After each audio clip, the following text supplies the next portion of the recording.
días a todos, ¿cómo les va? Bienvenidos, estamos en vivo, esto es Médicos por Naturaleza, estamos en la televisión pública, con buen humor, a pesar de la hora 40 que he estado adentro del auto tratando de llegar al canal. Les quiero decir que si ustedes están queriendo venir al centro para venir a trabajar, por ahora no lo hagan, se quedan en casa disfrutando de este muy buen programa.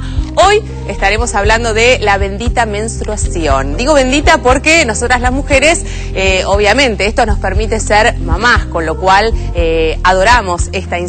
Pero también lo digo irónicamente porque en un punto lo odiamos. Odiamos su malestar, odiamos sus dolores, odiamos los cambios de humor, los cambios hormonales, los cambios de temperatura, en fin, todo eso también odiamos y estaremos hablando hoy de la menstruación, de cuáles son los cuidados fundamentales cuando hay que prepararse para el cambio entre niña y mujer. Pero vamos a hablar del clima porque aparentemente todo este lío de tráfico espantoso es porque cayeron 6, 7, 8, 9, 10 gotas en la capital federal. ¿Es así, Roberto? Es cierto, bueno, 10 gotas, 7, 6 la temperatura, 6, 9. 10 gotas, ¿no? ¿Me dicen? ¿Eh? Te quiero decir que en Pilar no llovió, Roberto. Ah, ¿no llovió? No llovió, por eso te digo. Es por eso que digo, yo decía, ¿qué pasará acá? ¿Habrá un accidente? No, no llovió. Bueno, yo pensé que eran lluvias pasajeras y vine sin paraguas, o sea que si llega a llover a la tarde no sé qué hacer, mojarme. Bueno, contame, ¿cómo Bien. va a estar supuestamente, según el servicio meteorológico? Nubosidad variable y las lluvias débiles y aisladas mejorando por la tarde-noche con una máxima para hoy de 12 grados y terminaría el frío ya entre jueves y viernes. Ah, Robert, y contame la temperatura actual porque veo que ha subido un poquito, 6 grados, 9 décimas. 6, 9 la sensación térmica, Ah. 7, 6 la temperatura. Bueno, tenemos nuestros teléfonos abiertos como siempre, ¿cuáles son? 4535-0705, 4535-0706 con el 011 para aquellos que nos llaman desde el interior. Tenemos un mail donde nos pueden consultar, ¿y cuál es? Médicos@tvpublica.com.ar Y nuestra página Facebook. www.tvpublica.com.ar/Facebook Médicos. Bueno, le quiero agradecer especialmente hoy a Sofi, que es mi maquilladora, y a Carmen, que es quien me peina, porque creo que pueden participar del libro Guinness. En 7 minutos han hecho de una mujer con cara de dormida a alguien presentable, así que gracias a las dos. Bueno, hablamos de la gripe y de la prevención. ¿Cuáles son las medidas preventivas que tenemos que tomar para evitar contagiarnos? Lavemos frecuentemente las manos con agua y jabón, tapemos nuestra boca y nariz al toser o estornudar, tiremos los pañuelos descartables que usamos, evitemos llevarnos las manos a los ojos, la nariz o la boca, evitemos acercarnos a personas con síntomas de gripe, ventilemos y permitamos la entrada de sol en la casa, oficinas y lugares cerrados. Bueno, y ustedes ya saben, si conforman un grupo de riesgo, deben vacunarse, sí o sí. Esta es la principal medida preventiva para aquellos que sufren de alguna afección respiratoria. Tenemos noticias del día y las compartimos. Títulos en Médicos por Naturaleza. VIH, nuevos datos de la infección indican que la infección por el virus que provoca el SIDA crece entre los mayores de 50 años. Trasplantes. Desde el Ministerio de Salud bonaerense informaron que en lo que va de 2010 se trasplantaron 500 pacientes, 51 más que durante el mismo periodo del año pasado. Bueno, esto es una muy pero muy buena noticia. Hablamos de los trasplantes, ya lo habíamos mencionado hace algunos meses, estas cifras que realmente son muy pero muy alentadoras porque hablan de una mayor conciencia, de que la gente está empezando a dialogar esto familiarmente para tomar decisiones en el momento que haga falta que puedan ayudar a otros. En forma ¿no? anticipada. Exacto. Bueno, y otra de las noticias que en realidad nos alerta y nos preocupa, Sí. que es una cifra que viene en aumento los casos de infecciones con el virus de VIH Sí. en mayores de 50 años. Y esto se debe, según lo que estuvieron estudiando en el último congreso, a que la proporción de personas mayores de 50 años que usan preservativos es muy pero muy baja, ¿sí? Entonces sería inversamente proporcional el uso del preservativo al aumento de los casos de infección. Esto es muy interesante porque nosotros permanentemente estamos de alguna manera haciendo prevención y tratando de transmitirle a los jóvenes aquellas medidas que deben tomar para cuidarse. Nos olvidamos de los mayores, que piensan que porque son mayores ya nada les va a pasar. Exactamente, y también tiene que ver con el concepto que tenemos nosotros los médicos, ¿no? De que vemos por ahí a una persona de 70 años y no pensamos que pueda llegar a tener infección por VIH y no pedimos los estudios. Lo que pasa es que ellos tuvieron que cambiar los hábitos. Exactamente. Hay chicos que nacieron con esta Claro. Con esta educación de tener que cuidarse. Los grandes no. Bueno, pero hay que empezar a tenerla, digamos. Esto es una realidad, que hoy por hoy una persona de 50 años o más no se cuide porque piense que no lo necesita simplemente porque es mayor de edad o porque considera que no le va a pasar. La verdad es que es muy, pero muy peligroso y no tiene ningún sentido. Y reiterar que el preservativo es lo mejor que podemos usar para prevenir el VIH y las otras enfermedades de transmisión sexual, y que el análisis de VIH es gratuito en todos los hospitales y que se puede hacer muy, pero muy fácilmente. Bueno, a propósito de todos los hospitales, nosotros hoy estaremos hablando de la menstruación. Y en general, si uno le pregunta a cualquier mujer cuál ha sido su primer visita al ginecólogo, la recuerda seguro. Es como una instancia en la vida. De la misma manera, cuando uno se enamora, uno se casa, uno tiene un hijo, la primera visita al ginecólogo es como un antes y un después para una niña en este caso. Y es muy importante hacer referencia a esto porque en general la primera visita al ginecólogo no coincide con la primera menstruación. Y esto tiene que ver con una desinformación de los padres, ¿no? Que la primera menstruación debería ser el indicador para que nuestras niñas acudan al ginecólogo. Así es, totalmente. Por eso es que fuimos a consultar a la doctora Andrea Marazzi, que es ginecóloga, y nos habla de esta primera visita trascendental e importante para todas las mujeres. Habitualmente se sugiere que la primera consulta ginecólogo se realice entre los 13 y los 15 años. Generalmente van acompañados de su madre o su padre. Y es una visita informativa, es una charla con el médico como para empezar a tener un contacto, conocerlo. Le hacen preguntas acerca de la forma de alimentación y tratar de marcar algunas pautas educativas, digamos, de cómo tiene que alimentarse, de cómo cuidarse, de la higiene, sobre todo en los días de la menstruación. En algunos casos, si esta consulta se desarrolla con una adolescente un poco mayor, habitualmente se habla también sobre los métodos anticonceptivos y la forma de cuidarse para no contagiarse enfermedades y no quedar embarazada si no lo desea. La menarca es el término que usamos los médicos para llamar a la primera menstruación. Es el primer sangrado que presenta la niña adolescente y es el inicio de su vida fértil. Habitualmente se presenta entre los 8 y los 16 años. Lo más frecuente es entre los 10 y los 14 años. En nuestro país el promedio son los 12, 13 años.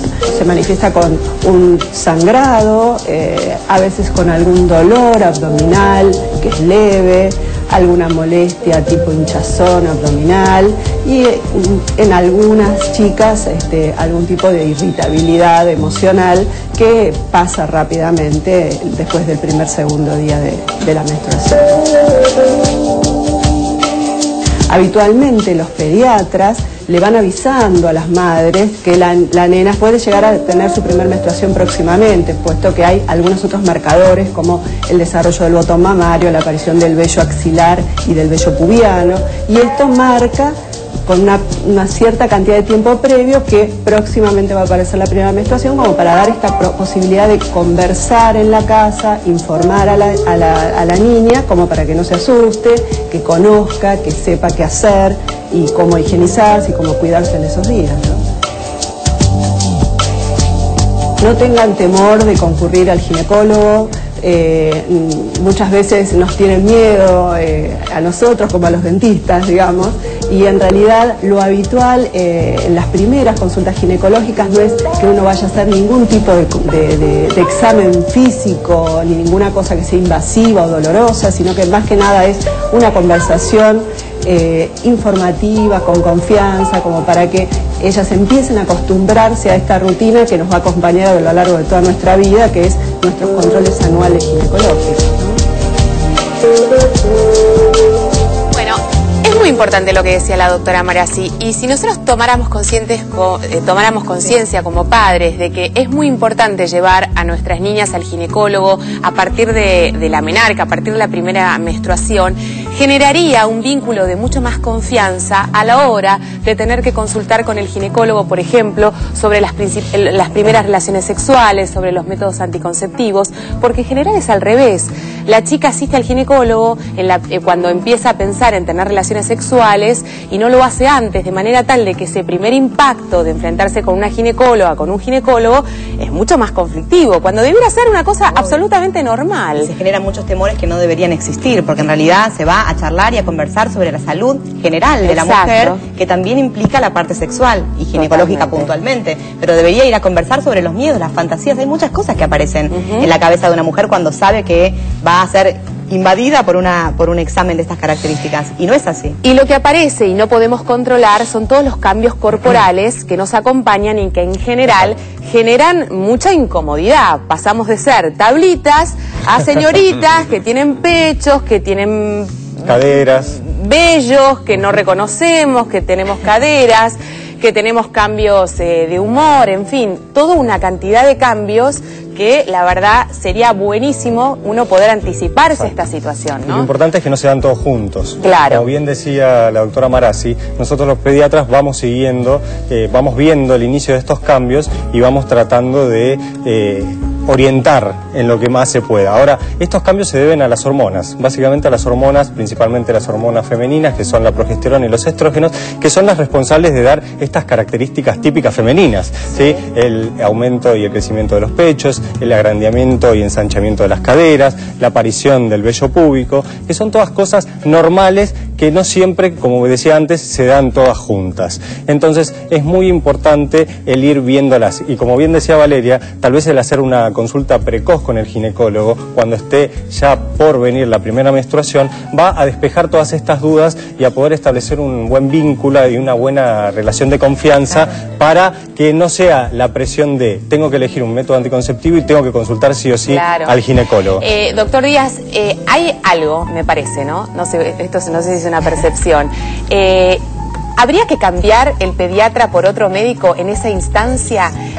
Pensar que me revisó desde que tengo 0 años y ahora que me hice mujercita y que tengo pechos y que tengo, digamos, vellos, en fin, no sé, ¿me da pudor o no? ¿Es mejor enfrentarse a alguien nuevo que nosotros suponemos que está acostumbrado a ver esas cosas, o lo correcto sería seguir nuestra consulta con el pediatra? Lo que pasa generalmente en el consultorio es que hay un periodo de transición, ¿sí? Que está en la adolescencia, la pubertad, donde hay mucha vergüenza, mucho pudor, pero después las chicas, cuando empiezan a crecer y ya son más grandes, quieren volver al pediatra, ¿sí? Porque tienen muchísima confianza, claro. ¿sí? Y eso se ve por ahí, que no quieren ir a los 14, 15, pero a los 20 vuelven, porque no están para ir al clínico, pero vuelven con el pediatra. Te pregunto porque yo me acuerdo que la odié a mi vieja, que me seguía llevando al pediatra, y le digo, bueno, en fin, lo que sé, en la sala de espera con los bebés. A ver, habría que cambiar a los padres, no al pediatra.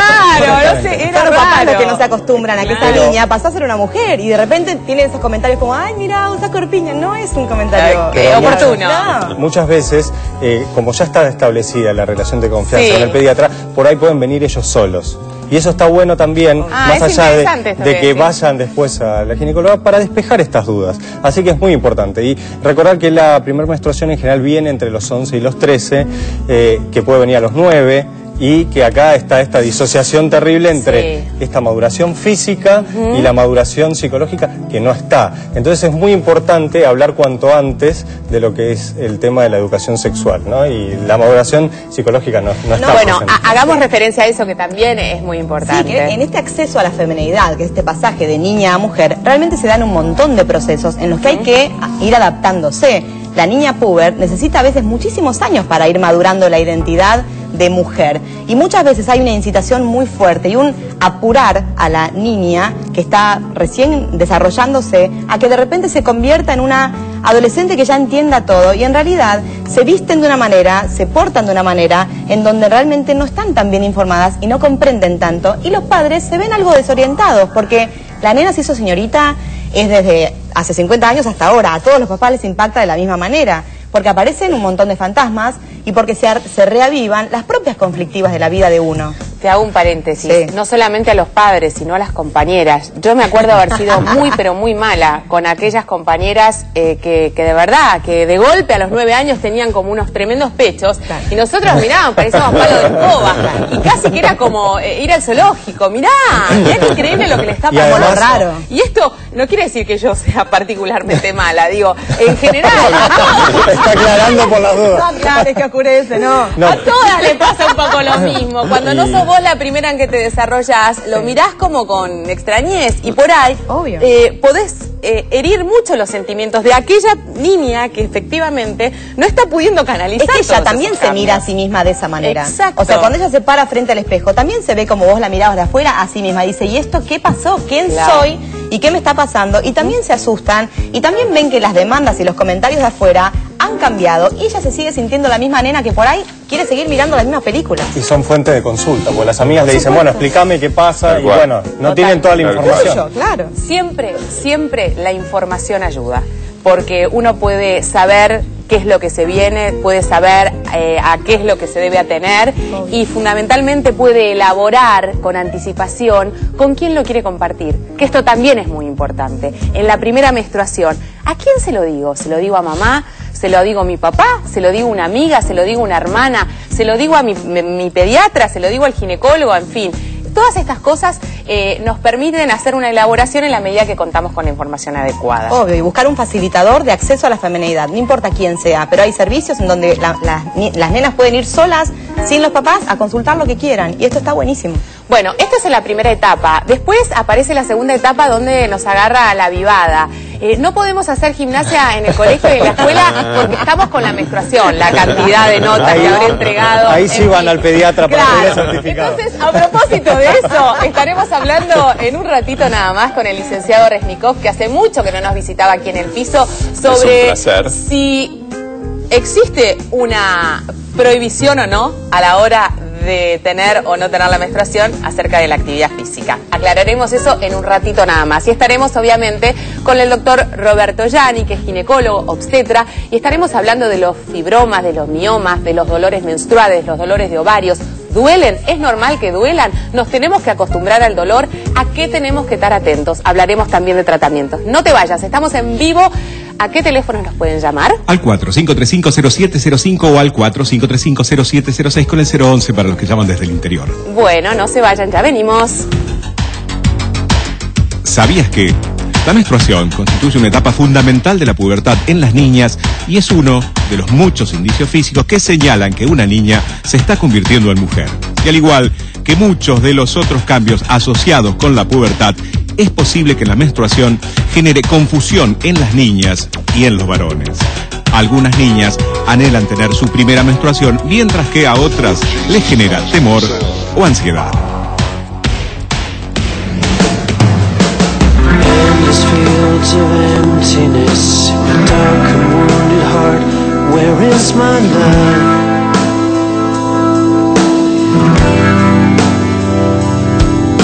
The freezing moment when you turned your head away goodbye, where is my love?